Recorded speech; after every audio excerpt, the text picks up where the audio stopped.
Hello guys, मैं वीरेंद्र स्वागत करता हूं आपका हमारे चैनल स्टडी डीपली में।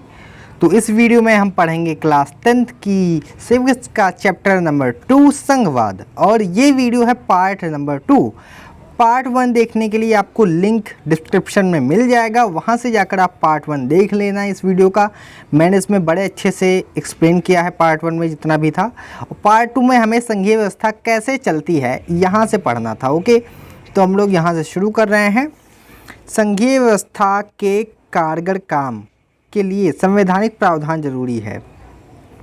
तो गाइज़, आपने अगर पिछला चैप्टर पढ़ा होगा तो संघीय व्यवस्था के बारे में आपको पता होगा कि संघीय क्या होता है। संघीय व्यवस्था वो है जिसमें केंद्र सरकार, देखो हर देश में क्या होती है, केंद्र सरकार तो होती है।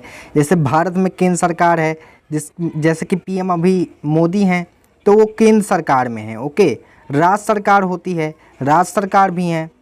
तो संघवाद क्या है, सबसे पहले मैं आपको फिर से बता दूं। संघवाद वो है कि देश की जो शक्ति है, देश की शक्ति का ऊर्ध्वाधर बंटवारा, ऊपर बड़े लेवल से छोटे लेवल तक होने वाला बंटवारा।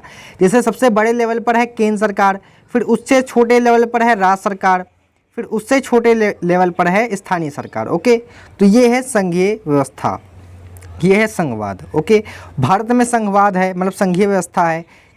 जैसे कि हमने देखा कि भारत में क्या है, भारत में केंद्र सरकार है, राज्य सरकार है, स्थानीय सरकार है। केंद्र सरकार में अभी मोदी जी हैं, राज्य सरकार में यूपी में अभी कौन है, मतलब यूपी, मतलब जो स्टेट्स के जो सीएम होते हैं, स्टेट में जो होता है वो राज्य सरकार होता है, और स्थानीय सरकार ग्राम पंचायत या नगर पालिका होती है। तो संघीय व्यवस्था आई थिंक आप समझ चुके होंगे, जहाँ पर ऐसा रूल होता है वहाँ संघीय व्यवस्था होती है। तो संघीय व्यवस्था के कारगर कामकाज के लिए संवैधानिक प्रावधान जरूरी है। तो इसके लिए भाई संवैधानिक प्रावधान होना चाहिए, संविधान में लिखा होना चाहिए सब कुछ। पर इतना ही पर्याप्त नहीं है कि अगर जो संविधान में लिखा है तो सब लोग मानेंगे। अगर मान लीजिए हो और लोग माने ही ना, तो संघीय व्यवस्था का क्या फ़ायदा।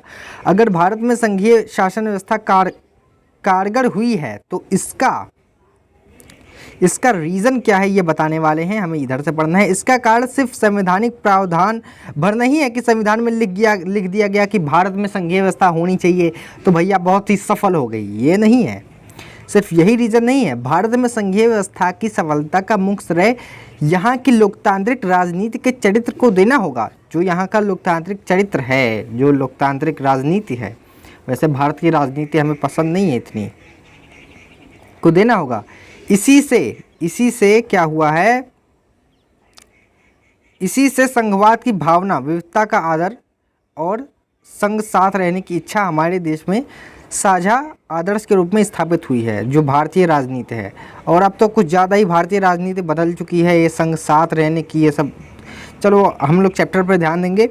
आइए कुछ प्रमुख बातों पर गौर करें जिनसे पता चलता है कि यह काम किस तरह हो पाया है। तो अभी हम ये देखेंगे कि भारत में संघीय व्यवस्था कैसे सफल रही है। अब सफल क्यों रही है, हम लोग देख रहे हैं कि भारत में सब लोग आराम से साथ में रह रहे हैं। इतना बड़ा विविधता वाला देश है, इतने धर्म के लोग हैं, जाति के लोग हैं, लेकिन सब लोग आराम से साथ में रह रहे हैं। ओके, तो और ऊपर से भारत में संघीय व्यवस्था तो है ही, तो ये सक्सेस कैसे रही है ये हम देखने वाले हैं।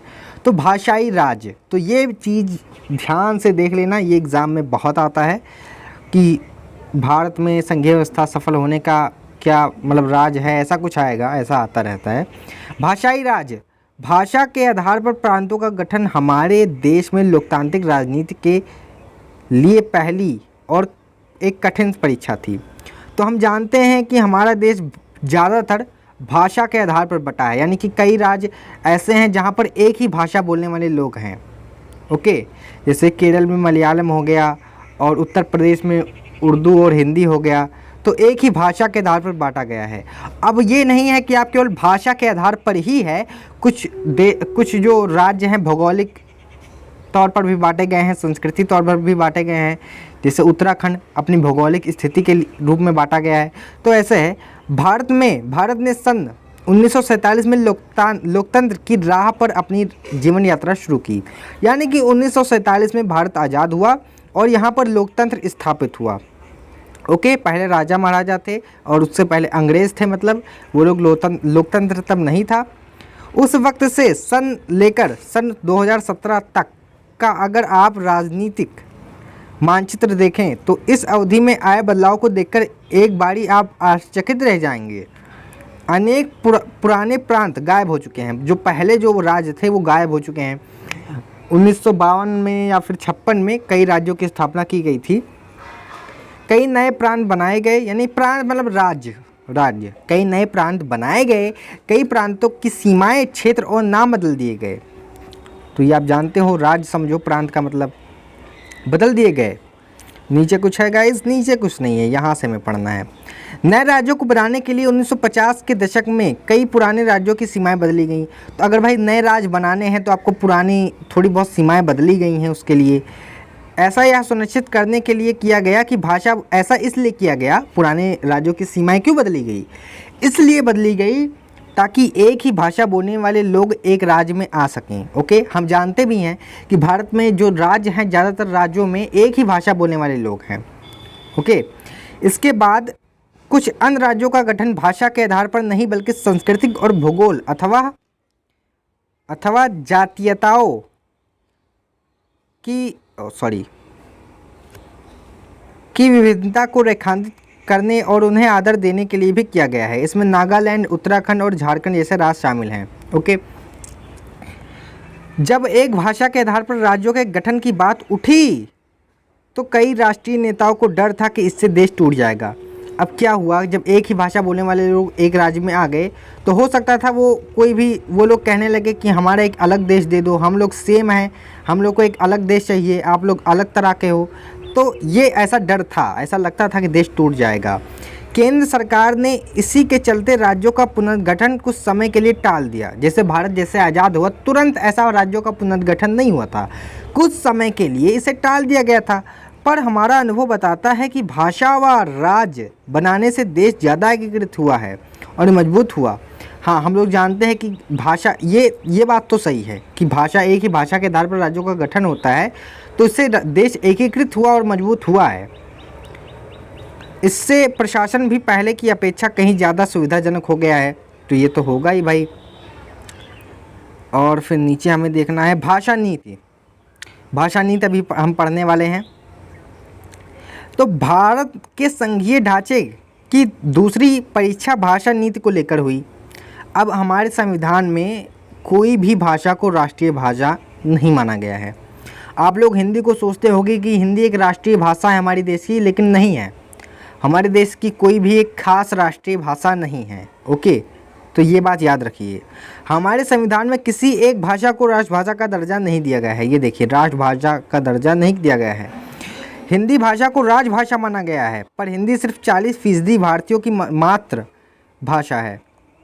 हिंदी राजभाषा है लेकिन राष्ट्रभाषा नहीं है। इसीलिए अन्य भाषाओं के संरक्षण के अनेक दूसरे उपाय किए गए कि अन्य भाषाएं जो हैं उनको भी संरक्षित किया जाए, उनका भी संरक्षण किया जाए।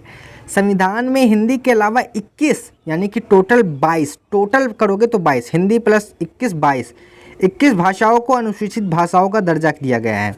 यानी कि संविधान में कुल 22 भाषाओं को अनुसूचित भाषाओं का दर्जा दिया गया है। और सॉरी, ये इरेजर आ गया यहाँ पर।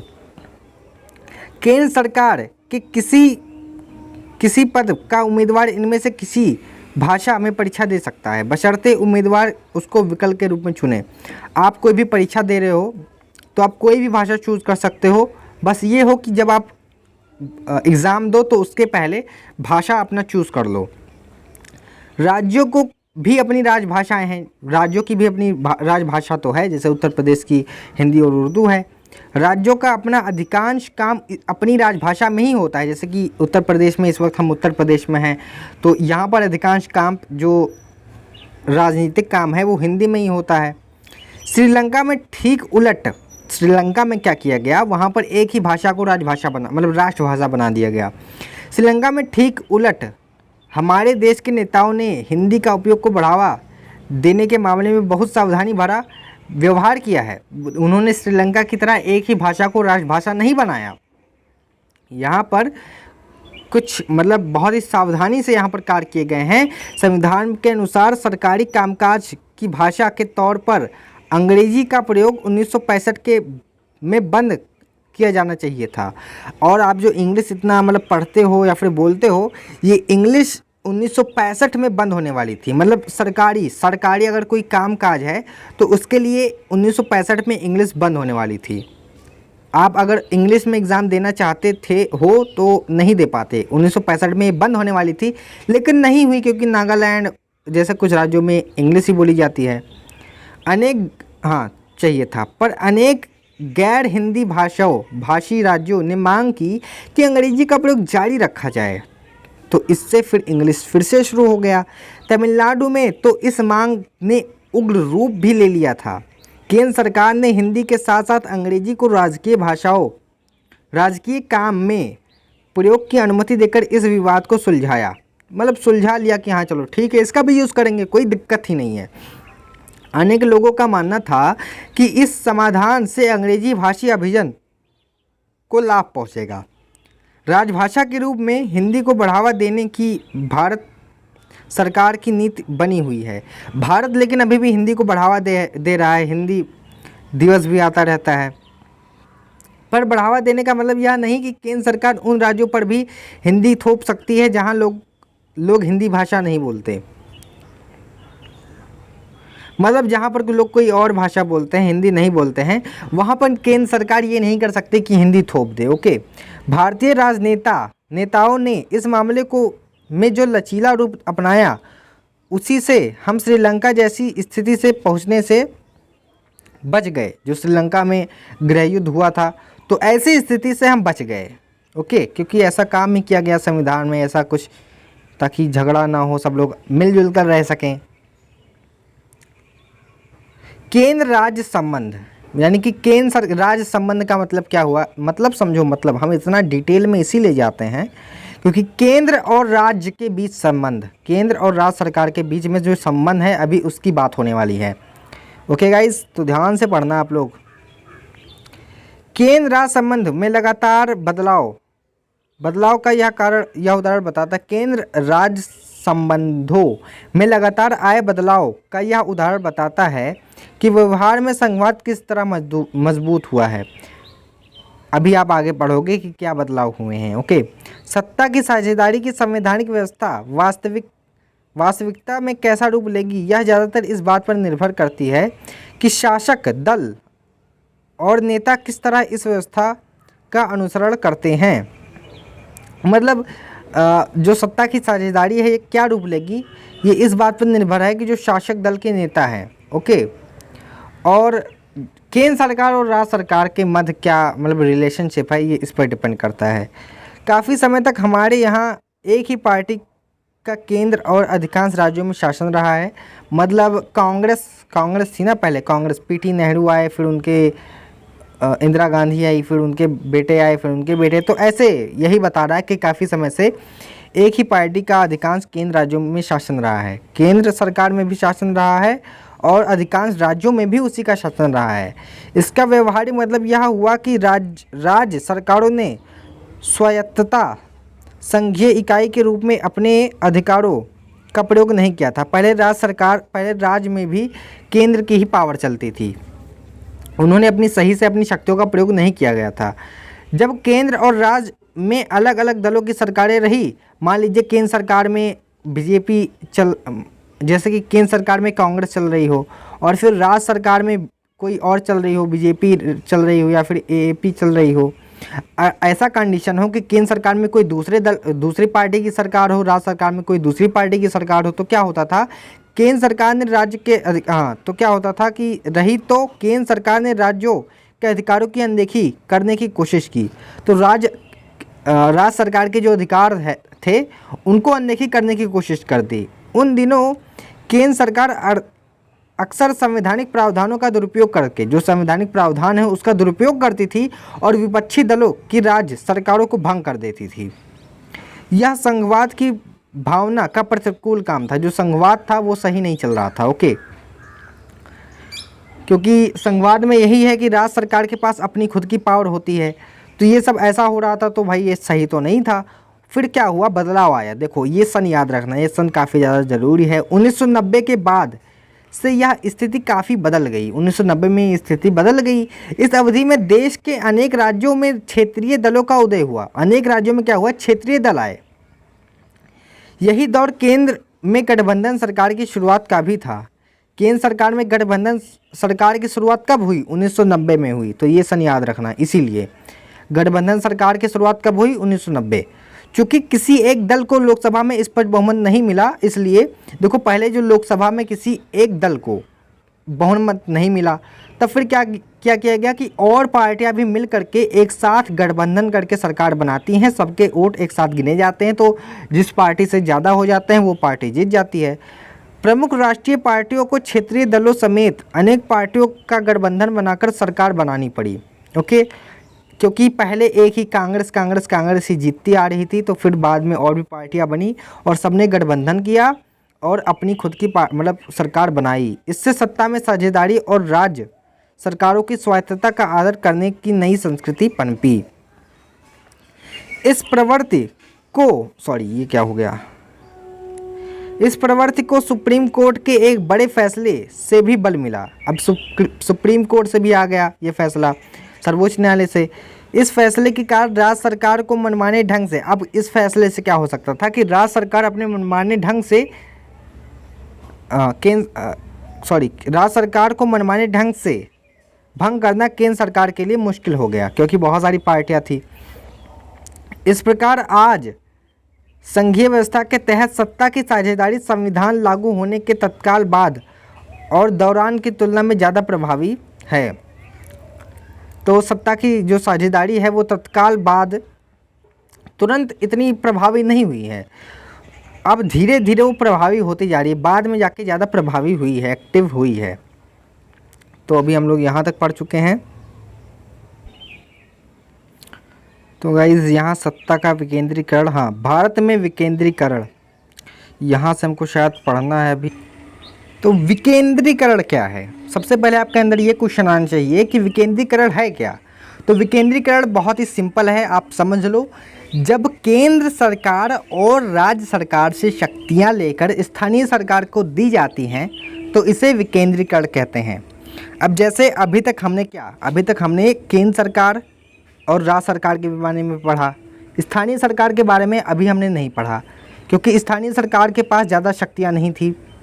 तो अभी हम पढ़ेंगे, अभी क्या होने वाला है कि केंद्र सरकार से कुछ शक्तियाँ ली जाएंगी और राज्य सरकार से ज़्यादातर शक्तियाँ राज्य सरकार से ही ली जाएंगी, और इन शक्तियों को स्थानीय सरकार को दे दी जाएगी, उनके पास भी कुछ पावर्स हो जाएंगी। तो इसे कहेंगे सत्ता, मतलब भारत में विकेंद्रीकरण या सत्ता का विकेंद्रीकरण बोलेंगे सिंपली। ओके, हमने अभी पढ़ा कि संघीय सरकारें दो या अधिक स्तर वाली होती हैं, दो होती हैं या फिर और भी हो सकती हैं। ओके, हमने अपने देश में 2 स्तर वाली सरकार की चर्चा की है, पर भारत जैसे विशाल देश में सिर्फ 2 स्तर की शासन व्यवस्था से ही बढ़िया शासन नहीं चल सकता। ओके, केवल 2 स्तर हों, इससे ही केवल बढ़िया शासन नहीं चल सकता। भारत के प्रांत यूरोप स्वतंत्र देशों से भी बड़े हैं। यूरोप के कुछ देश है ना, भारत देखो गाइस, प्रांत का मतलब राज्य है।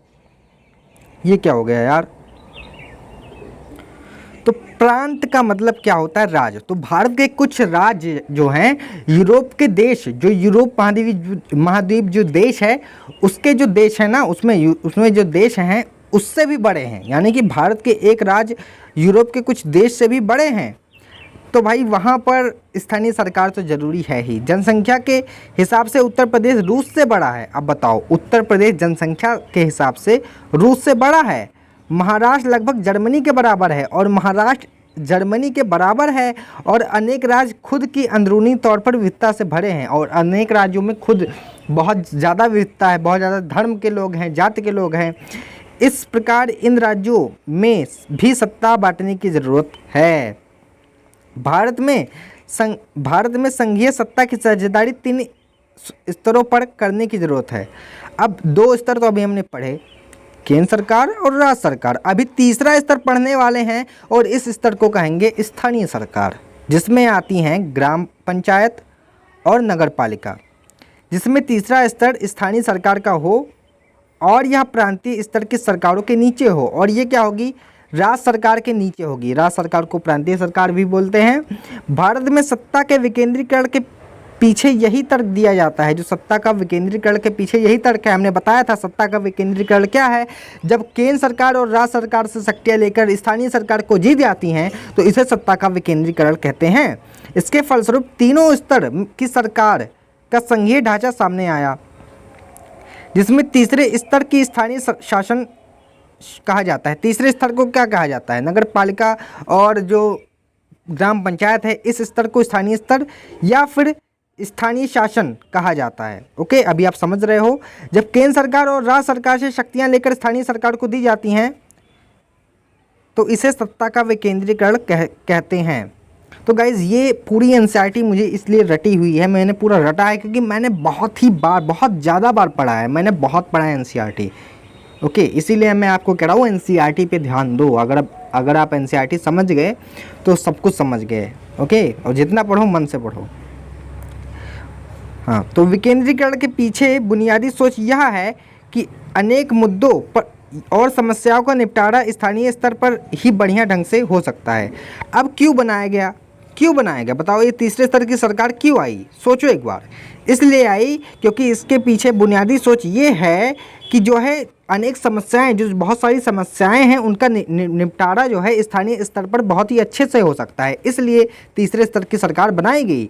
लोगों को अपने इलाके की समस्या का बेहतर समझ होती है। जैसे आपको पता है कि आपके इलाके में क्या समस्या है। ओके, आपके प्रधान को पता होगा या फिर जो भी होते हैं, मेयर होते हैं, उनको पता होगा कि आपके इलाके में क्या समस्या है। तो इसलिए तीसरे स्तर की सरकार बनाएगी ताकि तीसरे स्तर की सरकार अपने इलाके की जो समस्याएं हैं उसको सुलझा सके।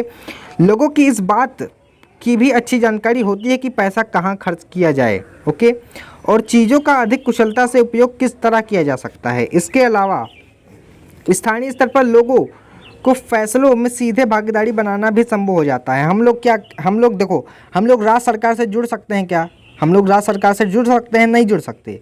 लेकिन हम लोग अपनी नगर पालिका से जुड़ सकते हैं तो जुड़ सकते हैं। ग्राम पंचायत से जुड़ सकते हैं, जुड़ सकते हैं। तो इससे हम लोग कहीं ना कहीं सरकार से जुड़ चुके हैं। ओके, इससे लोकतांत्रिक भागीदारी की आदत पड़ती है।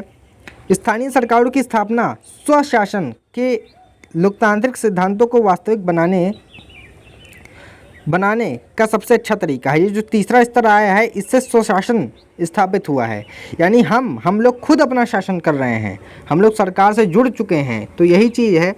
एक मैं मीनिंग आपको बताता रहता हूँ। ये चैप्टर अभी यहाँ पर द एंड हो जाएगा। यहाँ पर द एंड हो जाएगा गाइज। थोड़ा और पढ़ना है बस। तो 2 मिनट, वीडियो थोड़ी बड़ी ज़रूर होगी।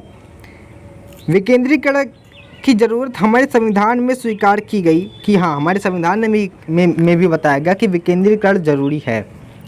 इसके बाद से गांव और शहर के स्तर पर सत्ता के विकेंद्रीकरण की कई कोशिश की गई कि गांव और शहर में सत्ता का विकेंद्रीकरण हो।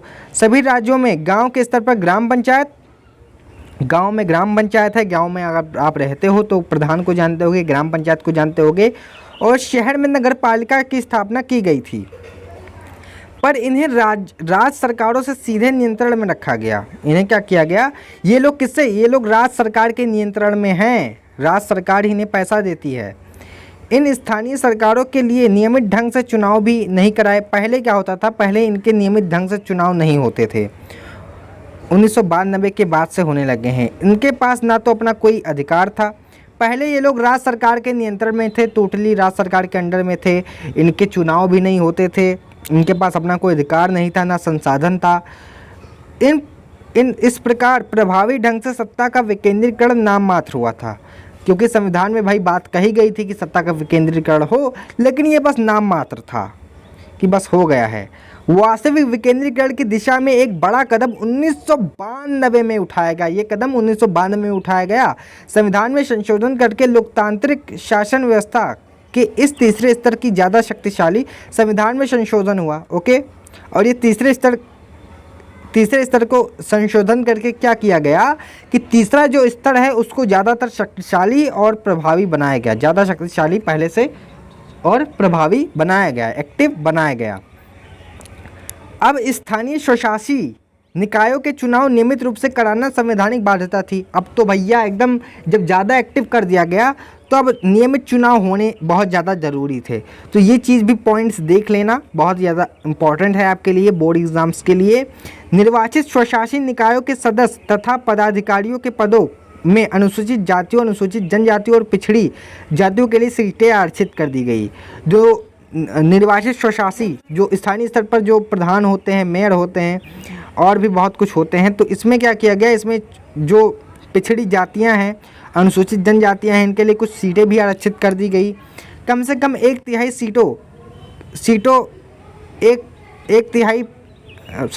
कम से कम 1/3 पद महिलाओं के लिए आरक्षित हैं।